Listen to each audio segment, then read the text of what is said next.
Hey, what's up guys? Good Gypsy back here today. We got week 2 of NPL up against Schady and his Bayern Munich.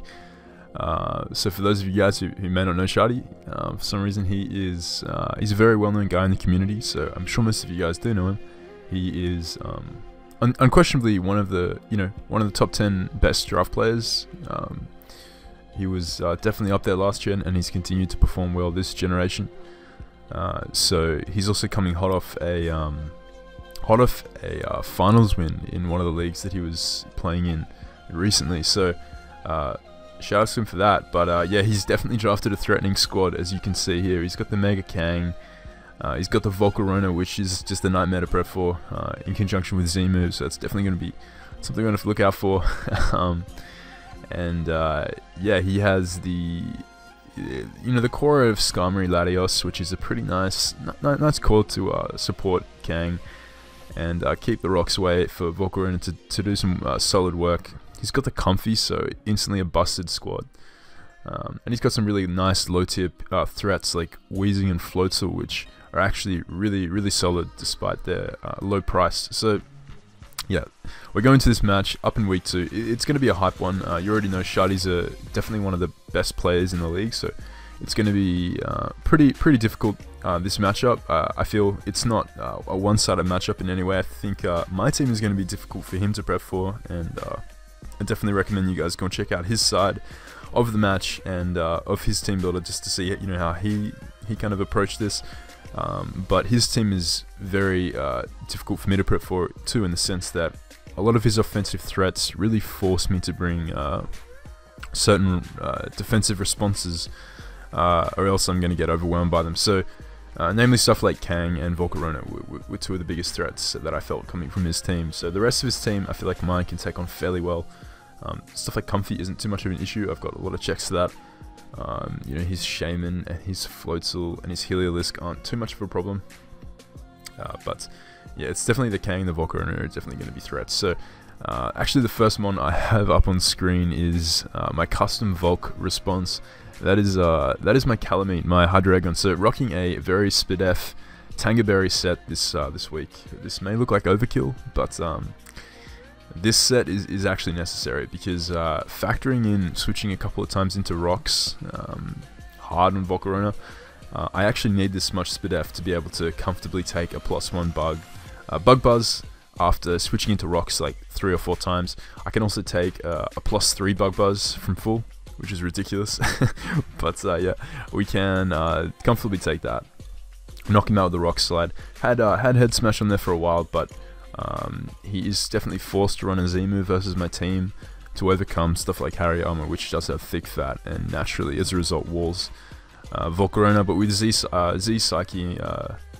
Psychic, he can overcome Hariyama. So I feel like if he is going to bring a Z move, it is going to be Z Psychic. He could bring Z Hurricane, but it's not as I don't know. It's an option, but spamming Psychic versus me is pretty nice for stuff like Diancie, because if I don't bring Hariyama, and he's in a situation where he's at +1 versus my Diancie, and he doesn't have Giga Drain, he instead has Psychic. Shattered Side Strike will kill my Diancie at +1. I actually am EV to live a +1 Giga Drain on my Diancie, so that's also something to keep in mind. So I feel like Psychic, while Hurricane is decent, Psychic is better in this matchup if he is going to bring a Z-move on Volc. I doubt he's going to bring Schady Berry, and if he does bring Schady Berry, then it's considerably weaker versus my team. For instance, he can't Oko my Coolfish, which is nice, unless he's, again, like Schady Psychic, but I said he could bring, but I don't think it's going to come. Anyway, this Hydreigon is very solid versus his team. It walls the likes of Heliolisk. Heliolisk has Signal Beam, but even with our Tangerberry popped, we are chewing those for days. Hydreigon is bulky. I don't know if you guys have ever seen a 300 Spidef Hydreigon, Hydreigon with 300 Spidef points. I know I haven't before, so yeah, this is going to be fun to use. Hopefully we'll be able to put in the work in this match. I am bulky enough to live stuff like a hit from Kang, Ice Punch from Kang, Return from Kang, which is pretty nice. I can get a clutch superpower off if I need to. Draco here is predominantly just to spank Weezing for some damage, without solid special attacks versus Weezing. I could be walled. I did have Taunt on this set originally, but because I opted to go full physical plus Draco, I decided to drop Taunt. I can't really touch Seismitoad too much. That was another reason why I added Draco. I did have Taunt on this set originally to function as a sort of a stall breaker versus stuff like Skarm, Shaman, but yeah, I felt as though Draco would be a lot nicer. Even though I am minus speed effort, still doing a clean over 60% stuff like Wheezing, dealing a nice chunk to Shaman and the Seismitoad too. It also blows back Floatzel, which is important. So we're going to jump to the beginning. We have Above the Clouds, my Landorus, rocking a Scarfed set this week. It gives me another response to a max speed Kangaskhan, which definitely could come versus my team. Because of the slow nature of my team, I feel as though he's going to be inclined to bring a faster Kang to outspeed stuff like my Landorus, stuff like my Hydreigon. And you know, having a backup check to that in the back in the form of Scarf Superpower is going to be pretty nice. Scarfed Landorus also allows me to check stuff like his Latios and his Volcarona, provided they haven't boosted. If he doesn't have Fire Blast, I can live a +1 hit from Volk and Murk him with Earthquake. But packing U-turn momentum on this team is really solid versus Schady because of a few other teammates we have in the back that can appreciate his common switch-ins to Landorus, such as Latias or Shaman. So the next one we have on the squad is Diancie. My Diancie here is a pretty nice spread this week. It's going to be able to live a +1 Giga Drain from the Volcarona, so it functions as a pseudo Volk check. In that sense, obviously, if he's Psychic Z, as I mentioned earlier, he will be able to kill me. But having Power Gem is just solid start versus his team. It will do more damage to Skarm than a Diamond Storm would, so yeah, that's why I do have this on this set. I do fully expect him to bring Speed F Skarm. It makes the most sense versus my team, as it can also check Landorus, unless I'm like a Smackdown or Gravity variant, which beats Fizz Def Scum anyway. So yeah, I feel as though Spit F Scum is going to be one of his better ways of checking Diancie. So yeah, this set, I have Rock Polish on this set, and you may wonder why, given that I'm not max special attack, but we'll get into that in a bit. Basically, this special attack investment is all I really need to really cause some trouble to his team, and if I can get a Rock Polish up late game, I'm going to be in a pretty solid spot to potentially win with Diancie. Stealth Rock's obviously clutch for the Volcarona. Chipping things down on his team is going to be very nice. In saying that, he has two fantastic Defoggers, so who knows if we're actually going to get the opportunity to set up the rocks themselves, but if we can, that'll definitely be nice. Diancie does force some switches, so that's, you know, potential opportunity to set them up. Moonblast is pretty obviously here just for stab, being able to dent Laddie, just blow back Laddie and dent Shaman pretty hard. So the fourth one on the squad this week is going to be Coolfish, the GOAT. We have T-Spikes and Spikes here, packing double hazards because he doesn't have very good responses to T-Spikes. If you look at his team, he actually doesn't have a T-Spike Absorber, bar Iron Ball Wheezing, which, by the way, was straight flames. That was a 6 set. But I don't feel as though he's going to bring that versus my team, and if he does, that means he's packed one less threat or one less defensive check to my team. So, you know, defensive check to stuff like Landorus, or you know, he actually becomes weak to Landorus, so that's not really in his best interest. And it's also kind of checked by Diancie too, so that's pretty nice. But yeah, Spikes is going to be really nice, being able to wear down his Shaman and his Volcarona, his Kang, all his grounded mons. None of them appreciate Toxic Spikes, and if he does want to set up, he does want to do the hazard exchange with Skarm versus my Coolfish, I'm pretty happy to just exchange Spikes versus him, to be honest, because a lot of my team doesn't care, half of my team doesn't care about Spikes, they're immune to it. I always have the threat of Diancie in the back coming in and bouncing back the hazards that he wants to set up versus my Coolfish. I could potentially have Taunt. It's in his interest not really to kind of stack versus me, especially if he brings Volk, because he's going to be forced to obviously remove the rocks in that situation. Poison Jab gives me the kind of most solid way of just dealing general damage to his team. I could have had Waterfall in here for Volcarona, but again, I don't really think Volcarona is going to risk taking a Waterfall. He's probably just going to hit Psychic if I am in that situation. Poison Jab is just pretty much here for stuff like a Taunt Floatzel, which I actually faced in a mock. I think it's a pretty decent one in this matchup. It also hits Heliolisk, obviously Heliolisk being immune to water attacks, so having a way to actually hit those and do some decent damage. The poison chance is also pretty decent versus stuff like Pangoro and Mega Kang. Although, you know, hopefully we'll be able to set up our T-Spikes, so that won't even be an issue. But rest is just tacked on here to function as some longevity for Coolfish. Could have gone with Pain Split, but I feel as though rest is more reliable in the sense that if I can retain my Rocky helmet versus that'll be really solid in the Kang matchup. As with some chip, Kang will be revenged by the likes of Diancie and my Landorus. I've gone over Hydreigon. The 5th mon in this matchup is going to be my Decidueye. So this Decidueye, you do see Nasty Pass here, and this is pretty nice. We saw Rock Polish Diancie earlier, so in conjunction with Diancie, Decidueye can really, you know, put in motion the gears of Diancie to potentially win this game with a Rock Polish sweep after receiving this Nasty Plot bonus. So, of course, we have Baton Pass on the set just to be able to pass out boosts as well as maintain momentum versus in kind of situations where I feel like he is likely to switch into a counter like his Pangoro or something on my Decidueye. I can get pretty nice momentum in that situation, go out right into my Diancie and apply the pressure. Yeah, Shadow Ball is nice versus this team for the most part. It allows me to dent Skarm. I can take on Latios. Shaman is basically walled by this Decidueye because I am so spit F, I'm so fat. I can easily Baton Pass versus an Ice Punching Mega Kang or a Crunch Mega Kang because of my defense investment. So that'll be really solid if I have a Nasty Plot up. Being able to pass that up safely versus the majority of his mons. Stuff like a fast banned Pangoro will definitely be an issue for me. I won't be able to pass on that freely, but we do have some responses to that in the back. Stuff like Diancie and Landorus and Qwilfish. And yeah, that's basically this Decidueye. It's pretty nice versus this team. Walls, Heliolisk, because of my Spidef investment. I'm going to be chewing Dark Pulses. Can take on Seismitoad, obviously. Pretty solid mon here. It's definitely a nice member on this team. Pretty proud of this set. But the last one we're going to be bringing this week is the Celesteela, and this Celesteela is a pretty bulky Autonomized set. You often see Autonomized run with a lot less bulk than this, but this speed is all I need at +2 to be able to outspeed its fastest mon, which is Floatzel. I don't really think he's going to be bringing a Scarfer versus me.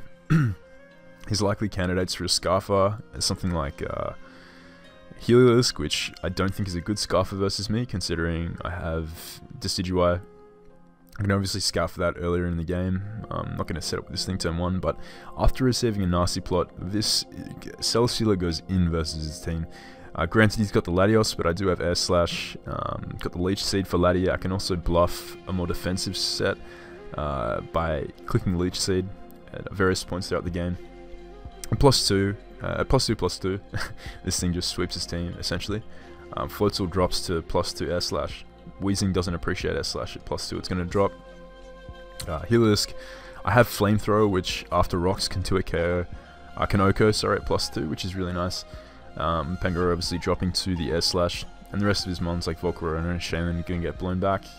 Beast Boost obviously aiding in my sweep, so this is pretty solid. I can also tank some hits from Kangaskhan if I need to, so yeah, that is going to be the team for this week. Well, I feel confident in the team. We'll have to see how it goes because Schady has a very strong team himself, and it's going to be really interesting to see what he brings. So, hope you guys enjoyed the team builder. We're going to jump over to the match and see how it went. Alright guys, so we're back here with a matchup against Schady, and as you can see, he has brought the Kang. He's opted not to bring the Volcarona, which was pretty nice to see. Although he has brought Floatzel, so that could definitely be like a taunt set that I mentioned earlier in the team builder to check stuff like my spikes and Landorus as well. Of course I am Scarfed, but you know, he may not expect Scarf and think that you can spook out Lando turn 1 or something like that. It also revenges the Diancie, which is pretty nice if it is invested, and like a Life Orb set or something like that, so that's definitely going to be something to watch out for. But yeah, he's got the Heliolisk there, which is interesting. I don't think standard Heliolisk is very good versus me, so at matchup I was sort of curious. I was curious to see what sort of set Schady had brought for this game, but we see Latios and we see Skarm, so I doubt he's going to be stacking versus me, although he may have opted to stack just with no defog this week, which would be kind of strange, but more than likely he has opted not to focus on hazard stacking, so that's going to be nice for us. But I am going to lead off with my Lando. It covers the Latios Heliolisk leads, covers potential Floatzel lead, which may attempt to anti-lead my Qwilfish, so that's definitely a scenario that I thought was kind of likely, so I'm just going to lead off with Lando here, as he is going to lead off with this Floatzel. Now, I'm going to stay in an attack here with Earthquake. This may seem like a bit of a controversial play, but the reason you'd lead with Floatzel versus a team like mine is if you were packing Taunt. Otherwise, this is set up, but this is like fodder, hazard fodder for Qwilfish. This is Taunt Floatzel makes a lot of sense versus my team. Not to mention this thing actually gets Baton Pass. I don't know if I mentioned that earlier, but yeah, Baton Pass in conjunction with Bulk Up is pretty solid. Being able to boost up Latias and Kangaskhan, that's not something I wanted to allow. Not something that I could allow really. That would have been a pretty big threat versus my team. So I'm going to fire off an Earthquake turn 1. If anything, he's going to go for the Taunt, predicting my Qwilfish, or just set up a Bulk Up himself. So I'm just going to get off this clean damage. It does 96%. We actually, the first time we played, we got I think like 12 or 15 turns into the game, and it was in a situation where my Diancie was versus Heliolisk, as you will see later. And I didn't Mega Evolve. I forgot to Mega Evolve. I was thinking about what I was doing. I pressed cancel, and then I pressed attack without Mega Evolving. So we had to redo. The first time we played, his Floatzel had a bit higher health. I got a bit of a lower roll on the Earthquake, but as you're going to see during this match, it was irrelevant as Floatzel is used as death fodder later on. So anyway, this turn he's going to switch out. I'm going to switch out myself, knowing that he's not going to sack off his Floatzel. He's likely going to go out into something that is going to be immune to the Earthquake, because he does go into Scum here. I'm just going to go for the Baton Pass, go out to my Qwilfish. In the instance that he did want to set up hazards, or even go for the Brave Bird versus my Decidueye, which is a pretty solid defensive threat versus his team, being able to check Floatzel if I am, Grass Stab, Shaman and Heliolisk pretty nicely. As well as Latios to an extent. It's something that he may have wanted to remove early game. But mainly just getting up hazards versus the Scum will be pretty clutch. So I am going to go into my Qwilfish, as he's just going to whirlwind me out here into Diancie. I'm going to switch out to Hydreigon this turn, in case he wanted to go out into his Heliolisk, expecting my Qwilfish to come back in. Or alternatively his Latias there, expecting me to make a switch out, predicting his Iron Head there. So my especially defensive Hydreigon covered both those plays, and it also threatens out the Scum, especially if he's Fizz Def. So I'm going to go out to my Decidueye here, as he does just Roost, knowing he can tank any hit thanks to Sturdy, even if I'm like Specs Blast, and Roost that up. My Decidueye is going to come in here and just click Baton Pass, as he does make the switch out to his Kang. So this is going to give me a free switch into my Qwilfish here, getting the Intimidate off. I doubt he's going to want to stay in, and even if he does, I can chew any hit with the Intimidate drop, and my Rocky Helmet is going to be wearing him down. He does choose to switch out into Heliolisk here, in before T-Spikes, which is nice for him considering the set he's actually running. But at this point I don't know what this Heliolisk is going to do, so I am just going to switch harder into my Decidueye, as it does check it quite nicely. Defensively, obviously, I'm Moto Shuttleable, so I can't actually attack it, but I can pass boost out into Diancie. He's actually going to reveal Sub here though, which is really interesting. When we played in season 6, I brought like Sub Toxic Protect Killed versus him, which really put in the work. So this could be the fact that he's Sub plus 3 coverage moves kind of doesn't really make sense. I feel like if anything he's going to be some sort of Sub Toxic shenanigans. So I don't really want my Decidueye getting Toxic this early. I'm just going to switch out to Hydreigon to scout for the Toxic. Hydreigon's usefulness has kind of diminished this game, as he hasn't brought the Volks, so its kind of job is reserved to checking this and Floatzel, really. Maybe like a Mono Psychic Latios, but I don't think that's like amazing versus me. Although, as you're going to see later on, it's actually quite solid. So, yeah, Calamite, my Hydreigon's going to get poisoned here, which is fine. I'm just going to go for the Rock Slide to break the Sub, as he's going to reveal Parabolic Charge. This is actually a pretty hot set. Nice Sub-Toxic Parabolic Charge. I'm going to go hard out into my Diancie here, as he is going to set up another Substitute. So when we played in the first game this turn, I attacked his Sub without actually Mega Evolving, and as a result I would have taken less from his Surf. So obviously, like, we had to restart, because that's we can't do that. So we're going to Mega Evolve here, fire off the Power Gem this turn to break his Sub, as he does go for the Surf, and that does 64. So like, we chew that hit, but unfortunately, because Heliolisk is so specially defensive and Diancie isn't close to max special attack, even if I was, it wouldn't have killed Heliolisk at this range of health.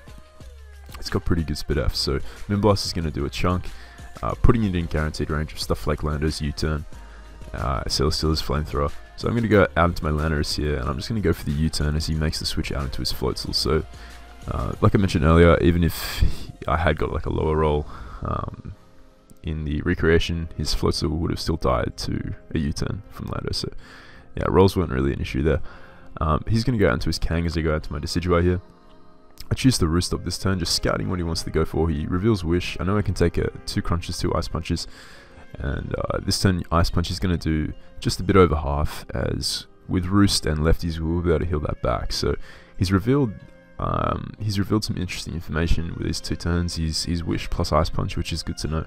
He's not max attack, so he's more than likely a bulkier Kangaskhan set, which is definitely good information. It's going to mean that my Qwilfish has an easier time taking Thunder Punches if he does have that, as does my Celesteela. So I'm going to go switch hard out to my Qwilfish this turn, I believe, as he does fire off a Wish. He really doesn't lose much by it. He's poison, not toxic, so he can afford to play this Wish game, getting that gradual recovery and not worrying too much about the poison damage. But my Qwilfish is inside, and if Shady's kind of in the... Shady's kind of... forget it. Schady, not Shady. Shady's kind of in the back, as he's in a situation where he might want to make a play here by going out to Heliolisk. I feel, if anything, like that is the play he'll make. Either that, or just going hard out into Latios if this is a setup variant to potentially set up versus my Qwilfish. However, I feel like Heliolisk is quite a reasonable play on his part, receiving the Wish and also potentially soaking up my water attack that could be aimed at him due to dry skin. So I'm going to fire off a poison jab here, as I do catch his Heliolisk trying to receive the Wish, and that's an irritating threat out of the way. But yeah, hats off to my opponent for some pretty nice creativity on that set. That's definitely like a cool set you'd only see in the draft format. So Shaman is going to come in here, as I am going to switch out hard into my Decidueye. I can wall this thing for days. We obviously eat up the Leech Seed, and Hidden Power Ices and Fires aren't going to be doing that much because we're so bulky. I'm going to go for the Baton Pass here, as Skarm is forced in. Now he's forced in a situation where he really does need to Whirlwind, so I can just fire off a Shadow Ball, getting him down to half. He whirls me out into Analysts, which is pretty unfortunate because I'm kind of forced to U-turn here. I don't have anything to OHKO him from this range of health. I'm going to U-turn out, which is going to give me a free switch onto my Celesteela, as he's forced to Roost in this situation. So that's pretty nice for us. We can now fire off a Leech Seed, predicting the Laddie to come in. He goes into Shaman. Now, like, if I was Fire Blast, I would have 2-OK'd this, like, Fire Blast into Air Slash. So I felt like Latios was a safer play on his part, being able to scout for fire coverage on my Celesteela. But he goes into Shaman, which is fine. Like, that's all good. He's going to soak up the Leech Seed, but he's getting that nice chip, and I will be able to fire off a powerful Air Slash, which, while it's not going to kill this Shaman, coming from a modest Celesteela, it's going to put him at a low range of health, which is going to force him into a situation where he needs to Synthesis up in order to stay healthy for my for the rest of my team. So it's actually going to come to play. You're going to see he does fire off the Leech Seed, as we do go for the Air Slash, and we miss. Now this is going to, that damage, that critical Air Slash damage that we should have got that turn, is going to come into play later on in the game. Not immensely, but it's going to affect the end game, as you will see. But I'll go into that later. So I'm going to switch out here, going to go out into my Decidueye here, as he does go for the Giga Drain. The poison is kind of negating his lefties recovery, which is pretty nice, as Hidden Power Fire is going to do 22 to, or Hidden Power Ice is going to do 22 to my Decidueye here. So we eat that up, and this turn I can Baton Pass out, as he does make the switch himself out into his Kangaskhan. It's going to warm me a free switch into my Celesteela. I know that, judging from his attack investment earlier in the game versus my Decidueye, he's not max attack, so I know that I can easily choose some Thunder Punches if he does want to go for it. And I can just fire off an Air Slash, putting him in range of going down to the poison damage. So Celesteela is going to get, I still won't get this kill, but it does kind of take out Kang in conjunction with the poison. Now Shaman's going to come in here, as I am going to go for the Autonomize here. I could have fired off an Air Slash there, but Autonomize allows me to outspeed Latias, which is important. If he's a subset, I don't want to leech on his sub and be put in the back, especially as he does have the Leech Seed of his own on my Celesteela now. So I'm going to go for the Air Slash here, as he makes the predictable play out into Skarm, scouting, or just try not to take an Air Slash, as I have revealed that earlier. I'm playing quite safe with my Celesteela because I kind of can in this situation. Could have Air Slashed here once more, but risking him whirlwinding me out there wasn't something I was preparing to take that risk, as he does go onto his Latias here, and now I can just fire off an Air Slash, scouting out the damage, scouting out the laddie set. It does 61%, so keep that damage in mind. We're at +2 and it does 61%, so that's an important number to remember for later in the game. Latios after the lefties and the leech seed is going to be basically out of range of another air slash. Definitely considering the last hit 56 and he's now at +1, so I'm going to switch out here, go into my Landorus on his potential U-turn, as I want to really scout out what damage, what attacks this Latios has. Is he 2 attacks, Calm Mind Roost? Is he sub mono psychic? These are things I want to determine. So I'm going to go into my Landorus here, which can U-turn out and scout damage. Scout potentially if he wants to fire up an Ice Beam here. He's just going to Roost up once more. And bringing in Hydreigon does force his hand a bit. He can't potentially, you know, mess around with this Hydreigon right in front of him, as I do drop Draco. So this is important. He reveals sub, which is nice to know, because now he's more than likely going to be the mono stored powered set, which means that my Landorus can take this on. He's going to be at +2/+2, but because we are such a bulky Landorus with the Scarf, we are going to outspeed and going to be able to chew +2 stored power. So +4 stored power. We go for knockoff and that does 76. He's going to Roost up on our hit, which is the play to make in case I U-turn there, as another knockoff will put him in range where he is going to be too arcade. He can't really Roost up comfortably on knockoffs. You know, crits are a thing. He doesn't want to risk that, and I am knocking off more damage than he's healing up with Roost. So he's going to go into Scarm on my knockoff. I knock off his Shed Shell, which is a pretty understandable bring considering I do have Goth on my team, as I'm going to go hard out into Selly on his Scarm's Icy Wind. This is going to get me some Bleach, some lefties back, which is important. I want to get to a higher amount of health, and I can also set up on this Scarm if he doesn't choose the Whirlwind. So he's going to go for Icy Wind here, lower my speed by 1 stage. Pretty nice tech for Landorus. His Iron Head is going to be doing 10%, as he flinches me here with Iron Head, as I do click Autonomize. That's a bit annoying. But we do get the Autonomize up here. Unfortunately, going to be a bit lower than we would have been without the first flinch, but it really isn't going to matter at all, as now I can just fire off the Flamethrower. So we're looking pretty good. We got the attack boost, and Shaman is going to come in here at this point, get poisoned. Now, if his Shaman was, if his Shaman had taken that first Air Slash, you're going to see from this Air Slash damage here, he would have guaranteed being in range of that +1 Air Slash at this point in the game if he had not dodged the first Air Slash. So that's important to know. I would have just freely got another special attack boost and not have to risk him going for Leech Seed there, which is what he clicked. Now we get a flinch there, so we get a flinch. I guess you could say that's justice for the earlier dodge from Shaman, as if he hadn't dodged, you know, we wouldn't have needed the flinch, we would have just killed him straight up.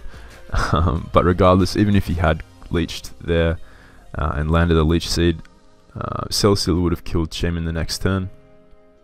As you will see, this turn I am just going to click Flamethrower and take him out, and we would have been at +2 regardless. Now his Latios is going to come in here, and his Latios is at 8%, so after a Roost he's going to be at 58%.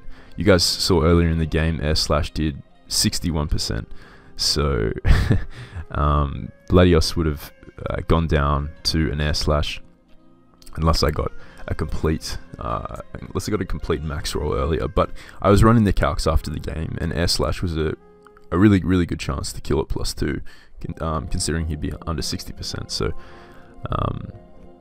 that sort of endgame hacks really was irrelevant in my opinion, as Latios is going to go down there. Even if he had Leech Seeded me there with the Shaman, I still had a really good chance to kill with the Air Slash, and his Shaman wouldn't have even got a chance to Leech Seed had it not dodged the original Air Slash. So that is going to be my game against Schady. It was definitely a fun game. I feel like there was a lot of back and forth. The Heliolisk was really a really nice spicy set, as Schady would say, and yeah, he put up a really good fight. I know he felt like he had a really bad matchup versus me. I honestly felt like his offensive core of Volcarona, Latios, and Kangaskhan was really difficult to build for and very restrictive. So I feel like the matchup was pretty odd on both ways, in my opinion. I don't think one of us had a clear advantage. Celesteal did do a lot of work versus his team, but I needed to run the right set, which meant that I couldn't run like a defensive set to check Laddie. I I was forced into running a offensive set in order for me to be able to check Heliolisk after a nasty plot boost. So yeah, it was an interesting game. I think Volk was very centralizing in the prep. Volk definitely caused me to prep very heavily for it. Kang obviously a bit centralizing too with the Qwilfish set, but Qwilfish is gonna kind of run that sort of set a lot, so it wasn't too bad. But yeah, definitely a fun game. Go and check out Shady's channel. I'll leave his link in the description below. Go and see his side of the battle, his perspective. He's a very creative builder, so as you guys saw with the Heliolisk set, I'm sure you'll enjoy his content if you aren't already subbed for some reason. But yeah, go and see his side of the match, and go drop a sub if you're not subbed. And hope you guys enjoyed. If you did, leave a like and let me know what you guys thought of the match and the team in the comments. Always curious to hear your thoughts on the games, and yeah, it's always good to have a chat with you guys. So if you did enjoy, let me know in the comments, and I'll catch you guys next time.